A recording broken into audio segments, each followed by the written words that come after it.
할렐루야. 할렐루야. 추운 날씨 가운데서도 3일 저녁 예배에 나오신 성도님들을 환영하고 축복합니다. 특별히 아름다운 찬양을 통해 하나님께 영광을 돌리신 IMC 워십 찬양팀과 글로리아 윤재은 솔리스트 가운데 찬양을 통하여 힘주시는 주님의 놀라운 축복이 임하기를 소망합니다. 사랑하는 성도 여러분, 우리가 인생을 살아가다 보면 마지막의 때가 종종 찾아옵니다. 학생이 학교를 입학하면 졸업할 때가 있고, 일을 시작할 때가 있다면 일을 마무리할 때가 있으며, 사람들과의 관계성을 시작할 때가 있다면 그 관계의 끝을 맺는 경우가 있습니다. 그리고 우리는 인생 가운데 경험하는 그런 마지막 때에 그동안의 삶을 돌아보기도 하고 앞으로 나아가야 할 방향성에 대해서 생각하기도 합니다. 그만큼 이 마지막이라는 단어는 우리의 삶에 있어서 특별한 의미를 가지는 것 같습니다. 제가 이런 말씀을 왜 드리냐면, 오늘은 2022년도 마지막 3일 저녁 예배입니다. 오늘 드리는 예배가 앞으로 돌아오지 않을 22년도 마지막 3일 저녁 예배라고 생각한다면 이 예배는 우리에게 조금 더 특별하고 의미 있게 다가오지 않을까, 그런 생각이 듭니다. 사실 이 자리에서 함께 예배를 드리는 성도님들 가운데는 연말이기 때문에 행사나 모임이 많은 분들도 계시겠지만, 여러분들께서는 그 자리를 다 마다하고 하나님을 사모하는 마음으로 이 예배의 자리에 나오신 것이지 않습니까? 아닌가요? 그렇다면 기왕 우리가 하나님을 예배하는 거, 우리가 좀 더 특별한 마음으로 예배에 참여하면 더 좋지 않을까 하는 권면의 말씀을 드립니다. 오늘 22년도 마지막 3일 저녁 예배를 더 진정성 있는 마음으로 하나님께 드릴 때 하나님께서는 더 귀한 은혜를 우리 임마누엘 교회 성도님들에게 허락해 주실 줄 믿습니다. 아멘. 저는 오늘 설교를 준비하면서 목회자로서 이번 한 해 저의 삶이 어땠는지를 좀 돌아보았습니다. 감사한 일들이 정말 많았지만 저에게 가장 기억에 남는 일이 한 가지가 있습니다. 사진을 보도록 하겠습니다. 네, 이 사진은 제가 이번 연도에 서울 남현회에서 목사 안수를 받을 때의 사진입니다.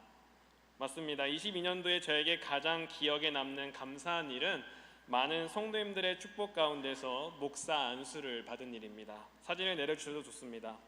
저는 목사 안수식의 사진을 보면서 제가 목사가 되기까지의 일련의 과정들을 좀 돌아보았습니다. 저는 가장 방황이 심하다는 중학교 2학년 여름 수련회 때 예수님을 인격적으로 만났고 기도를 통해서 하나님께 제 삶을 드리기로 결단을 하였습니다. 그렇게 하나님께 삶을 결단한 저는 목사가 되기 위해 열심히 공부하였고 신학교에 입학했고, 다행히 낙제 없이 제 기준으로는 준수한 성적으로 학부와 대학원을 졸업하였습니다. 졸업한 후에는 수련목회자고시 합격하여 임마누엘 교회에서 3년간 수련목회자로 훈련을 받았고, 이번 연도에 비로소 목사가 될 수 있었습니다. 그러면서 제가 느낀 것이 무엇이냐면, 중학교 2학년 때 하나님께 드린 그 기도가 응답받기까지 무려 17년이라는 시간이 지났구나, 걸렸구나 라는 생각이었습니다. 그러면서 저는 믿음의 삶 가운데 중요한 신앙의 교훈을 발견했는데, 그것이 무엇이냐? 그리스도인의 삶은 기도가 하나님의 섭리 가운데 응답받는 삶이라는 것을 깨닫게 되었습니다. 저의 삶만 돌아봐도 하나님께서는 목사가 되겠다는 저의 기도에 응답하시기 위해서 신학교도 보내시고 교회에서 훈련도 받게 하셨습니다. 쉽게 말해서 하나님은 우리가 드린 그 기도에 응답하시기 위해서 자녀인 우리의 삶을 이끌어 가신다는 사실입니다. 그렇기 때문에 그리스도인들에게 기도가 중요한 것입니다. 어떻게 기도하느냐에 따라서 무엇을 위해서 기도하느냐에 따라 우리의 인생이 달라지기 때문입니다. 그래서 저는 오늘 성도님들과 기도에 관한 신앙의 교훈을 함께 나누고자 합니다. 오늘 말씀을 나눌 때 성도님들께서는 기도에 관한 중요한 신앙의 교훈을 발견하시고 또 하나님께 열심히 기도하는 시간이 되시기를 간절히 소망합니다. 오늘 읽은 본문의 말씀은 예수님의 여러 가르침 가운데 하나님께 드리는 기도에 관한 내용이 기록이 되어 있습니다. 말씀을 보면 예수님께서는 하나님의 백성들이 어떻게 기도해야 하며 왜 하나님께 기도해야 하는지를 이제 가르치고 계신데, 오늘 말씀을 통해서 우리가 발견할 수 있는 신앙의 교훈은, 첫째로 성도는 하나님께 구하고 하나님께 찾고 하나님께 두드려야 합니다. 우리 본문 7절의 말씀을 다 같이 합독하시겠습니다. 준비 시작. 구하라 그리하면 찾아낼 것이요 문을 두드리라 그리하면 너희에게 열릴 것이니. 아멘. 7절 말씀을 보면 예수님께서는 하나님께 응답받는 기도의 비결에 대해서 말씀하십니다. 그것을 간단히 정리하자면 구하라, 찾으라, 두드리라입니다. 구하라, 찾으라, 두드리라, 이 세 가지는 언뜻 비슷한 것 같지만 각각 기도에 관한 중요한 의미를 가지고 있습니다. 먼저 구하는 것입니다. 성도 여러분, 여러분들이 삶 속에서 무언가를 구할 때 왜 구하십니까? 그것은 나에게 없지만 필요하기 때문입니다. 즉 우리는 무언가를 구하는 것은 우리의 결핍에서 시작된다는 것입니다. 예를 들어서 라면을 끓였는데 김치가 없으면 엄마에게 김치 어딨냐고 물어보는 것과 같이 우리는 무언가 부족하다는 것을 알게 되었을 때, 인정하게 될 때 그것을 구하게 됩니다. 이것을 우리가 하나님께 드리는 기도로 가져오면 우리가 하나님께 언제 기도하게 되느냐? 나에게 주어진 삶이 나의 능력으로는 온전히 살아갈 수 없다는 것을 인정할 때, 그것을 알게 될 때 우리는 하나님께 구한다라는 사실입니다. 둘째로는 찾는 것입니다. 여기서 찾으라는 의미로 번역된 히브리어 동사 제테오는 사모하다, 본래 사모하다 혹은 갈망하다라는 뜻이 있습니다. 그렇다면 예수님께서 하나님께 찾으라고 명령하신 것을 쉽게 풀면 기도할 때 하나님을 사모하며 하나님을 갈망하는 마음으로 기도하라는 뜻으로 우리는 해석할 수 있습니다. 이는 기도할 때 우리는 하나님을 향해 간절한 마음을 가지고 기도해야 한다는 것을 의미합니다. 예를 들어서 누군가 나에게 부탁을 할 때 부탁하는 사람의 마음에 따라서 그 결과가 달라지는 경우가 있습니다.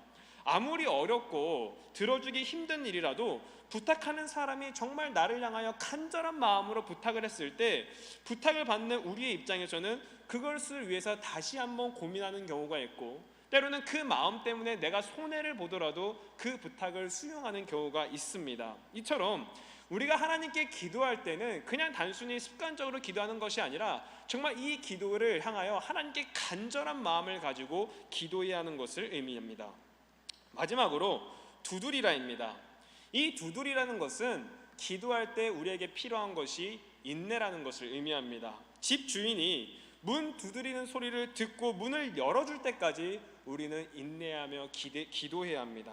정리하자면 기도는 우리의 연약함을 알고 인정함과 동시에 하나님의 주권을 인정하는 것이며, 세상에 있던 나의 시선과 마음을 하나님께 돌리는 것이며, 하나님께서 그 기도에 응답하실 때까지 기도하는 것이 바로 기도 응답의 비결이라는 것을 예수님께서 오늘 말씀을 통해서 가르쳐주고 계신 것입니다.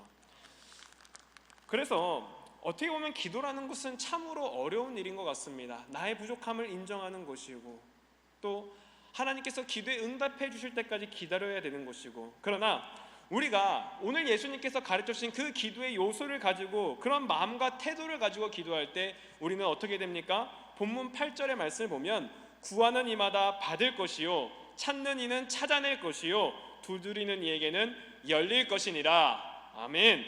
그러므로 사랑하는 성도 여러분, 이 말씀을 통해서 과연 내가 매일 하나님께 드리는 그 기도가 예수님께서 가르쳐 주신 것처럼 응답받는 기도인지를 한번 확인해 보시기 바랍니다. 나는 정말 나의 연약함을 인정하며 하나님의 주권을 인정하며 하나님께 구하고 있는가? 나는 기도할 때 정말 하나님께서 이것을 응답해 주실 줄 믿는 그런 간절한 마음으로 기도하고 있는가? 그리고 마지막으로 나는 포기하지 않고 이것을 계속 하나님께 붙들며 기도하고 있는가? 점검해 보시기 바랍니다. 오늘의 말씀을 기억하여 우리가 하나님께 구하고 하나님께 찾으며 하나님께 두드릴 때 구하는 것을 얻게 되고, 찾는 것을 발견하며 두드리는 문이 열리는 하나님의 놀라운 기도 응답의 역사가 우리 성도님들의 삶 가운데 일어날 줄 믿습니다.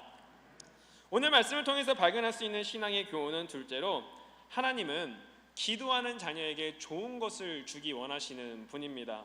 우리 본문 9절과 10절의 말씀을 다 같이 합독하시겠습니다. 시작. 너희 중에 생선을 달라 하는데 뱀을 줄 사람이 있겠느냐? 아멘. 9절과 10절 말씀은 예수님께서 부모와 자녀의 비유를 통하여 기도를 들으시는 하나님의 마음이 어떠한 마음인지를 가르치고 계신 말씀입니다. 말씀을 보면 예수님께서는 자녀가 떡을 달라는데 돌을 주며 생선을 달라는데 뱀을 줄 부모는 없다고 말씀하십니다. 떡과 돌은 모양은 비슷할 수 있을지라도 돌은 사람이 먹을 수가 있는 것이 아닙니다. 생선과 뱀도 마찬가지입니다. 혹시나 성도님들 가운데 목사님 뱀은 먹을 수 있는 거 아닙니까? 라고 반문하실 수도 있겠지만 그 당시 유대인에게 있어서 뱀은 부정한 짐승으로 간주가 되었기 때문에 먹지 않았습니다. 그러므로 두 가지 비유는 동일한 것을 의미하는 것으로서 부모는 자녀에게 먹을 것을 요구할 때 먹지 못할 것을 주지 않는다라는 것입니다. 그것이 부모가 자녀를 향한 마음이자 사랑이라는 것을 예수님께서 말씀하고 계십니다. 저도 가끔씩 부모님이 계시는 강릉에 내려갈 때마다 이러한 부모님의 사랑을 느끼는 경우가 있는데, 집에 가면 항상 부모님께서는 제가 말하기도 전에 뭐 먹고 싶은 것이 없냐고 물어보십니다. 그러면 저는 보통은 평소에 먹기 힘든 소고기를 좀 사달라고 하거나 아니면 좀 비싼 음식들을 좀 사달라고 말씀을 드리는데, 한 번은 어머니께서 해주신 밥이 좀 먹고 싶어서 엄마 나 된장찌개랑 닭볶음탕 좀 해주면 안 됩니까? 라고 이렇게 부탁을 드렸습니다. 사실 성도님들께서도 아시겠지만 된장찌개도 그렇고 닭볶음탕도 그렇고 그냥 집에서 밥을 차리는 것 자체가 손이 정말 많이 갑니다. 그런데 어머니께서는 그냥 사서 먹자라고 말씀하실 수도 있으셨겠지만 손수 그날 장을 보셔서 맛있는 된장찌개와 닭볶음탕을 저에게 해주셨습니다. 힘들 수 있음에도 아들이 먹고 싶다고 하니까 손수 음식을 해주신 어머니의 음식을 통해서 저는 자녀를 사랑하는 부모님의 마음을 느낄 수 있습니다. 사랑하는 성도 여러분, 우리의 기도를 들으시는 하나님 아버지의 마음도 이와 같을 줄 압니다. 사실 우리가 하나님께 드리는 기도 가운데는 쉬운 기도는 없습니다. 그래서 우리 마음속에 정말 하나님께서 이 기도에 응답해 주실까, 정말 내 이 기도를 들어주실까 하는 그런 염려와 걱정이 생기는 순간도 있습니다. 그러나 빌립보서 6장 4절의 말씀을 보면 아무것도 염려하지 말고 다만 모든 일의 기도와 간구로 너희 구할 것을 감사함으로 하나님께 아뢰라. 아멘. 하나님께서는 우리의 어려운 기도를 마다하지 아니하시고 들으시는 분이며 우리에게 좋은 것을 주기를 원하시는 분임을 믿으시기 바랍니다. 그러므로 사랑하는 성도 여러분, 여러분 기도하실 때 아무런 염려하지 마시고 내가 기도할 때 하나님 아버지께서는 반드시 좋은 것을 내게 주시는 분이라는 사실을 믿으시며 하나님께 찾고 하나님께 두드리시며 하나님께 구하시는 임마누엘 교회 모든 성도님들이 되시기를 간절히 소망합니다. 자, 그래서 다시 원점으로 돌아와서 결국 오늘의 말씀의 핵심이 무엇입니까? 셋째로 하나님 아버지께 열심히 기도해야 합니다. 우리 본문 11절의 말씀을 다 같이 합독하시겠습니다. 준비 시작.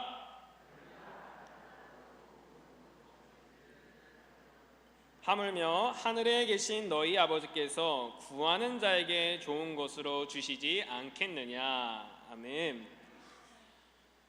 11절의 말씀은 9절과 10절 말씀의 연장선으로 아무리 악한 자라도 자기 자녀에게는 좋은 것을 줄 아는데 하물며 하늘에 계신 하나님 아버지께서 구하는 자에게 좋은 것을 주지 아니하시겠느냐라고 예수님께서 말씀하십니다.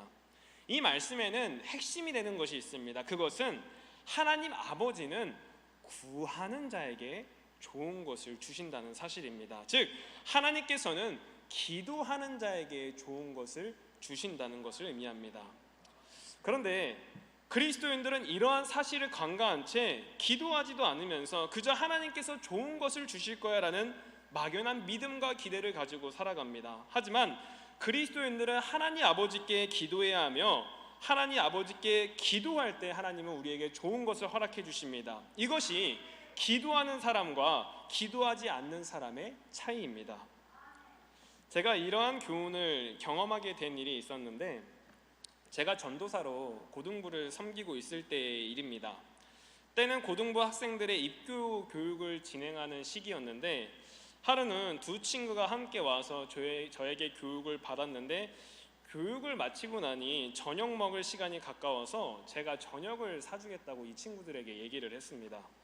저녁 메뉴를 뭘 먹을까 고민을 하다가 중식당에 가기로 결정을 했고, 식당에서 메뉴를 주문을 하였는데 성도님들께서도 대부분 그렇게 하시겠고 또 그렇게 아시겠지만 중식당에 가서 단일 메뉴만 시키면 뭔가 좀 서운합니다. 그래서 보통 중식당에 가면 각자 짜장면, 짬뽕, 볶음밥을 하나씩 선택하고 우리 탕수육 다 같이 나눠 먹자 이렇게 주문을 합니다. 그래서 저도 우리 친구들에게 너희 먹고 싶은 거 하나씩 골라, 그리고 우리 다 같이 탕수육 하나 먹자라고 이렇게 말을 하였는데 그때 한 학생이 저에게 이렇게 말을 하는 것이 아니겠습니까? 전도사님, 저 혹시 탕수육 말고 칠리새우 먹으면 안 되나요?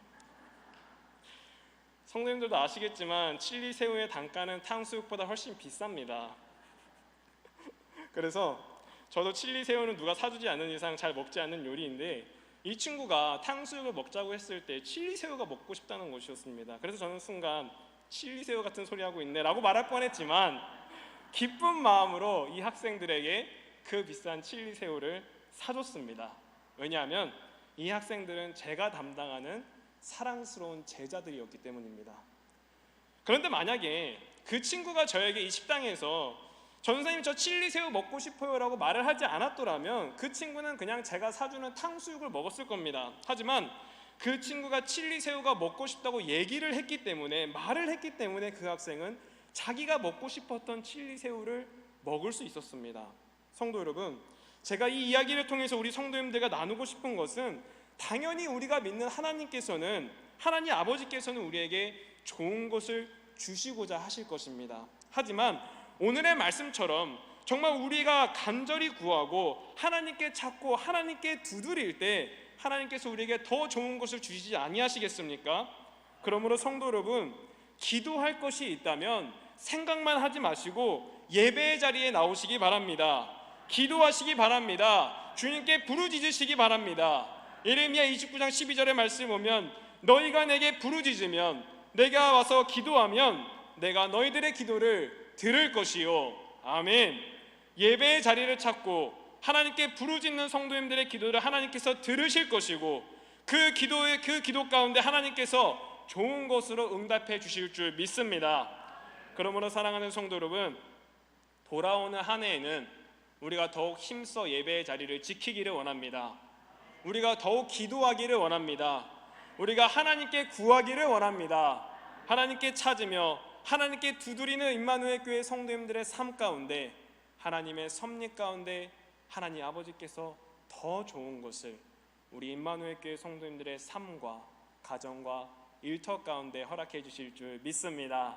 새해에는 그러한 하나님의 응답의 축복을 누리시는 우리 임마누엘 교회 모든 성도님들이 되시기를 간절히 소망합니다. 기도하시겠습니다. 사랑의 주님, 추운 날씨 가운데서도 하나님께 예배드리고자 하는 귀한 마음을 가지고 이 자리에 나올 수 있도록 인도하여 주심에 감사드립니다. 날마다 하나님을 예배하는 삶이 복된 삶임을 늘 기억하며 주님을 신령과 진정으로 예배드리는 우리가 되게 은혜를 허락하여 주시옵소서. 주님, 오늘의 말씀을 기억하여 더욱 힘써 기도하기 원합니다.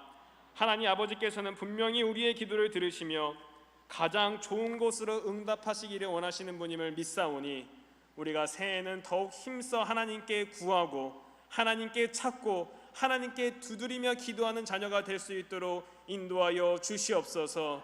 그리하여 새해에는 기도의 응답을 받고 하나님께 감사와 찬양으로 영광을 돌리는 삶을 살아갈 수 있도록 은혜를 허락하여 주시옵소서.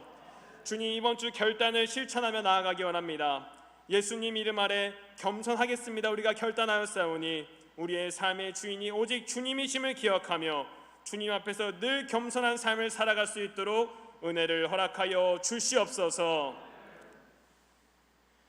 이제는 우리 주 예수 그리스도의 은혜와 하나님 아버지의 극진하신 사랑하심과 성령님의 교통하심이 하나님 아버지께 구하며 문을 두드리고자 결단하는 임마누엘 교회 모든 성도님들의 삶과 가정과 일터 가운데 이제로부터 영원토록 함께 없으기를 간절히 축원하옵나이다. 아멘.